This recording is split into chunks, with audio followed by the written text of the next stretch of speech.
6 ng umaga, Rarampa. Pupunta na kami sa Auschwitz, dun sa concentration camp. So yung pick up namin is 6:30.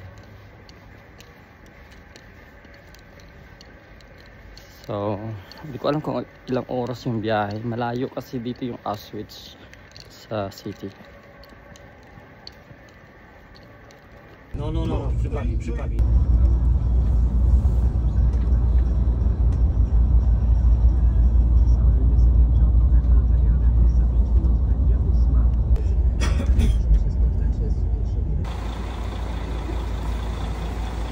Isang oras yung biyahe. Isang oras kalahati.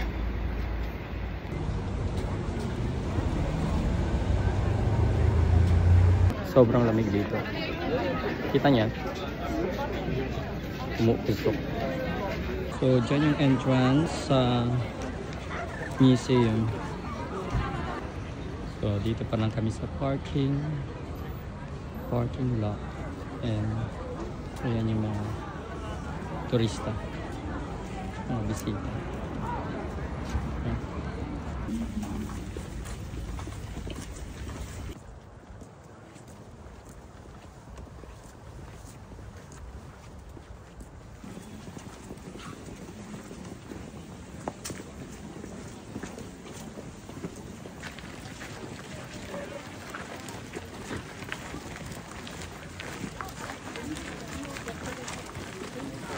Dito na kami sa loob.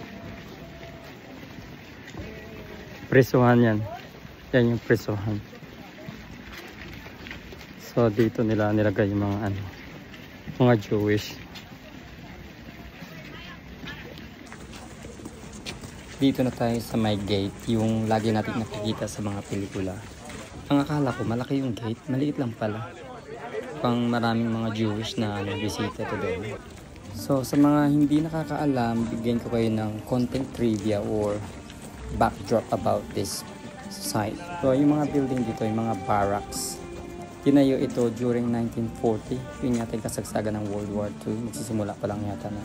So tinayo ito ni Hitler as a prison and forced labor camp para sa mga tao na ayaw sa Nazi, mga kaaway ng Nazi or mga political enemies. Then kalaunan, the following year, naging isang pinakamalaking genocide area, naging Nazi extermination center.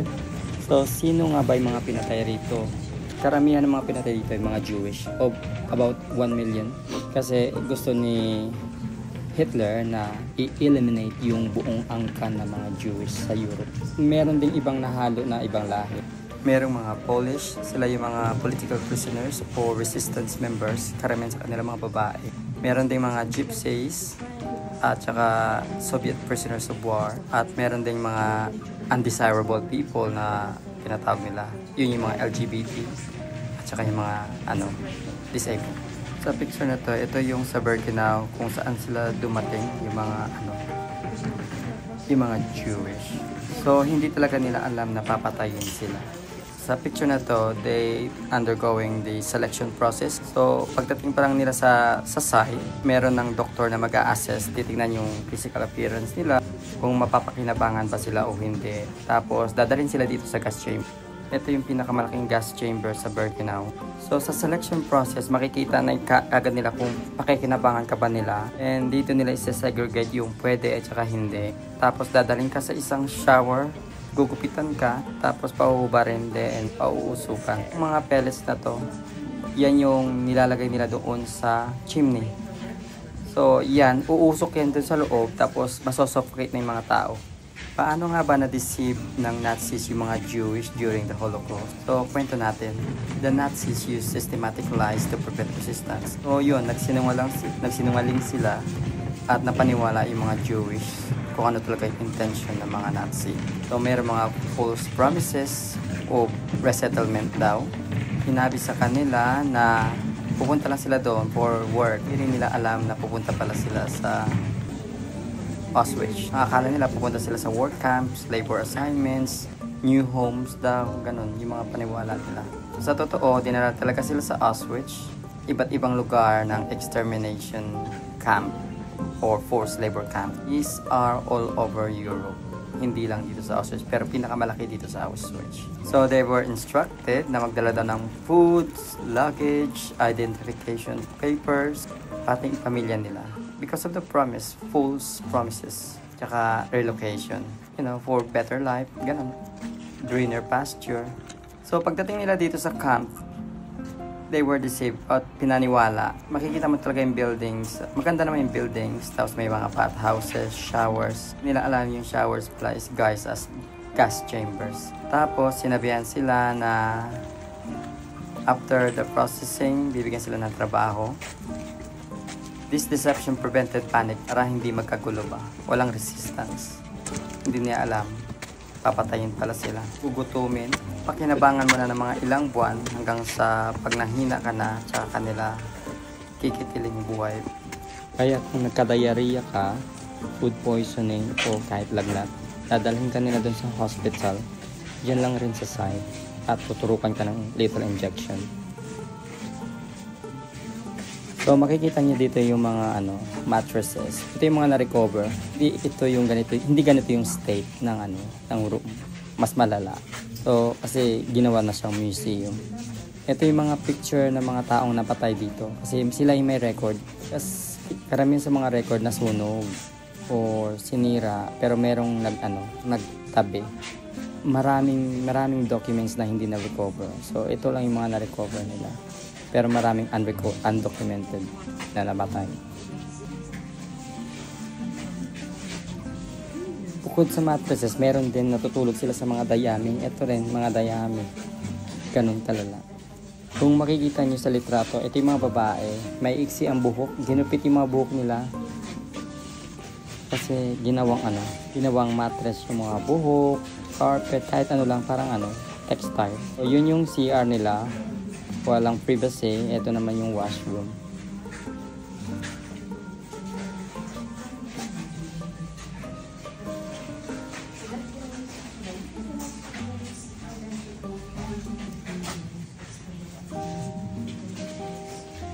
Dito sa Auschwitz 1, ito yung mga bunk bed kung saan sila natutulog. Medyo maganda yung kalagayan nila dito kaysa doon sa Birkenau. Makikita natin mamaya sa panghuling video. Itong building na sa harapan is a hospital kung saan nila ginaganap yung lethal injections. Then meron din isang building na bawal na yung video sa loob dahil doon nakaimbak lahat ng buhok, 2 tons of human hair na mga babae. Dito naman tayo sa Block 11. Ito yung torture and punishment block para sa mga interrogations, yung gugutumin ka, yung mga brutal punishment. Dito sila lalagi mga ilang araw hanggang sa magutom sila. Tubig lang pinapakain sa kanila. Tapos pag matamlay na, dadaling ka na doon to firing squad sa may death wall. Or sinasabi nilang black wall.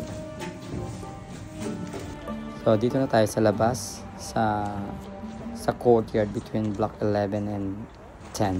Dito ini-execute by firing squad yung mga political prisoners. Umiyan sa kanila yung mga Polish resistance. Ilang Jews. Sila yung mga Polish na kumukontra. So pahuba rin sila ng damit, tapos padidipahin dyan sa wall. Then saka baril.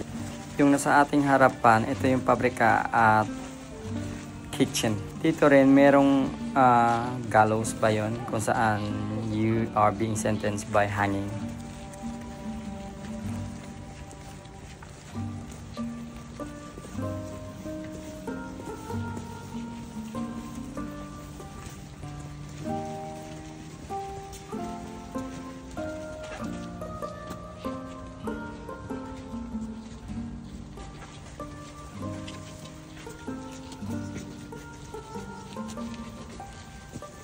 So, papalabas na tayo at the next stop is the crematorium kung saan sinusunog nila yung mga tao.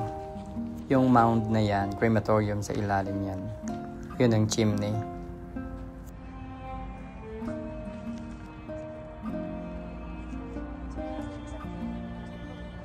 Ito yung daan papasok dun sa loob ng crematorium. So, dito na tayo sa loob.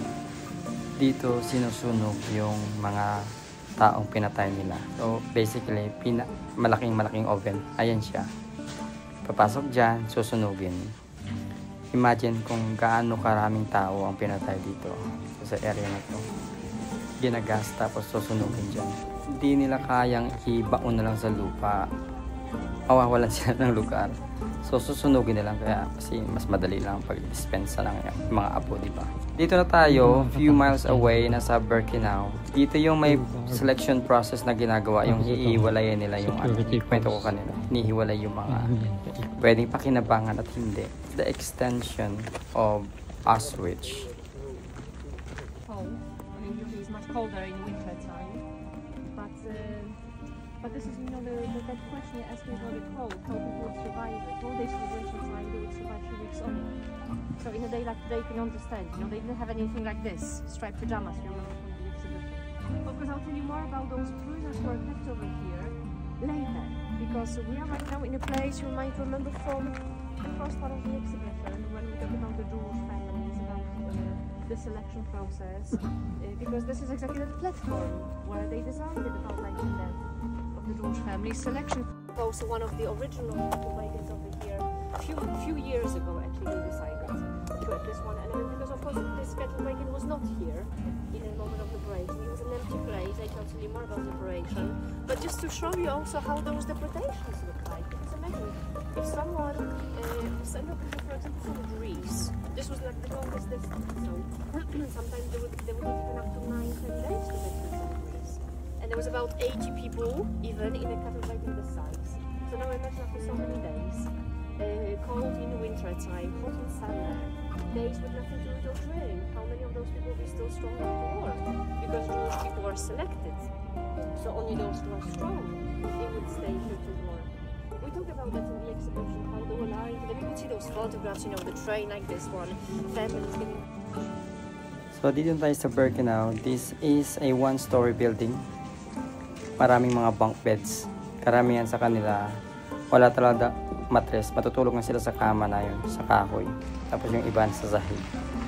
During 1944, papatapos na yung gera nun. Karamihan sa mga prisoners dito, pinalakad nila as death march papunta sa malapit na extermination camp. Yung ibang mga gwardya, nagsitakas na.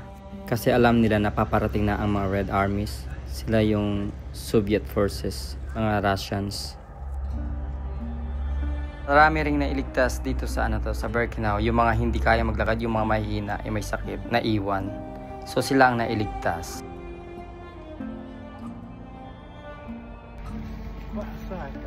Yeah, so katatapos lang namin dito sa Birkenau. This is another side. Ito yung pinakamalaking site. And-extend para tirahan, barracks ng mga papatayin. Mas maraming gas chamber dito kumpara dun sa Auschwitz. Kasi dito yung mayroong selection process.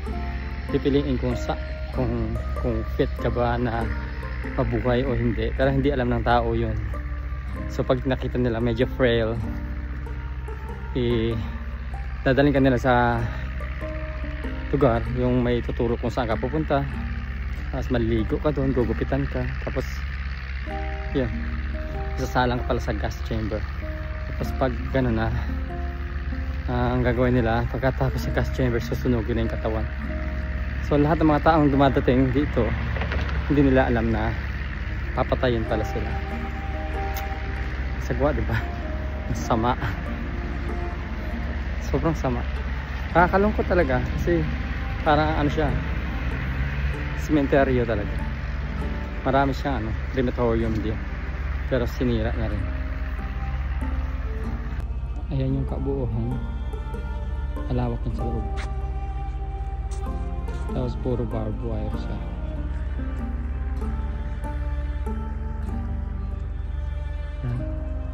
Mga barbed wire,